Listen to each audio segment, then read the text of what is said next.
We're welcoming Kitrhona Cerri to the studio today to discuss business and social capital. So Kitrhona, what exactly is social capital and why is it relevant for companies and investors? So social capital is a little bit of a new term for business. It's been used in the academic sense to talk about networks and relationships and how you measure those.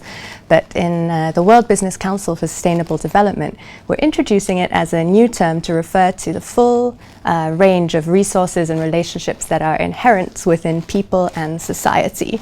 The reason these things are important to business is because, well, business is made up of people.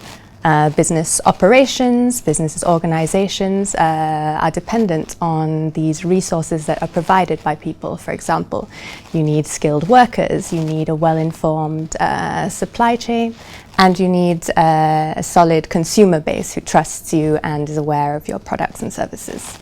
So what about the issues that this brings about? I mean, what challenges will the business be facing? The challenge of dealing with social issues is something that business is grappling with every day.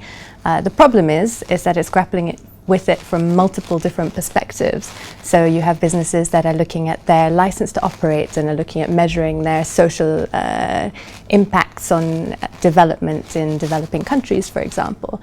Or you have companies that are looking at their product impacts and are trying to do social LCA, life cycle analysis.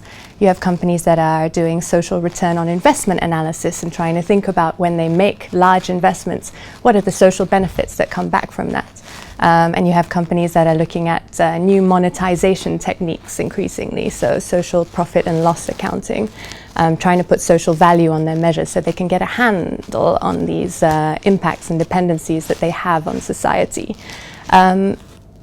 The key challenge at the heart of that is that there is no one way of thinking about all these concepts. So while companies are dabbling in these different areas, they're trying to pull together what it really means, how their organization actually interacts with society in order to understand whether what they're doing is best practice and to be able to measure that rigorously within their organization, to manage it, to know that they're managing their social risks and their social dependencies, and to communicate it to stakeholders and to investors. The challenge investors face is that without this consolidated perspective, they find it hard to judge the real level of companies' performance. So businesses that are performing well in this space are often not recognized and not rewarded for the efforts that they're putting into place. So what more can you tell us about the Social Capital Protocol? So the Social Capital Protocol is the WBCSD's approach to tackle this challenge. It started from demanded from our member companies who are asking us how they can improve their practice in this area. There's increasing pressure on companies to report and disclose their non-financial performance, but companies are struggling to really integrate this into their management decision making. So they came to WBCSD, we called a meeting around this issue and mapped out all the approaches companies are using at the moment in the measurement and valuation space for both environmental and social capitals.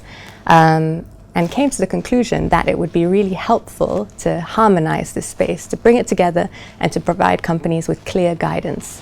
So what came out of that was a decision to work on two things. One was a natural capital protocol, which is being created in collaboration with a coalition of organizations. And the second is a social capital protocol, which is a newer field and which is being led by the WBCSD. Both of these protocols are standardized, harmonized approaches for business to measure and value their interactions with nature and society. So it's a pretty ambitious initiative, it sounds, but how is it going to be brought together? So we aim to follow the examples that have been set by the Greenhouse Gas Protocol, which was created by the WBCSD together with the World Resources Institute. It has become a de facto reporting standard for business. That was a very collaborative approach, as is the approach being used to develop the Natural Capital Protocol. So the Social Capital Protocol will follow suit. WBCSD is especially well placed to do this because of our history in social impact measurement and management. We've worked with many institutions who have been developing impact measurement and management tools. We've been mapping the space over the last few years, and back in 2008 we created one of the first impact measurement tools that was tailored especially for business. So we aim to continue working in our regular mode to collaborate widely with organizations working in this space and to look towards aligning with the Natural Capital Protocol and to linking in with financial capital measurement and management in the longer term. Okay, Kitrhona, thank you very much for your insight today. Thank you.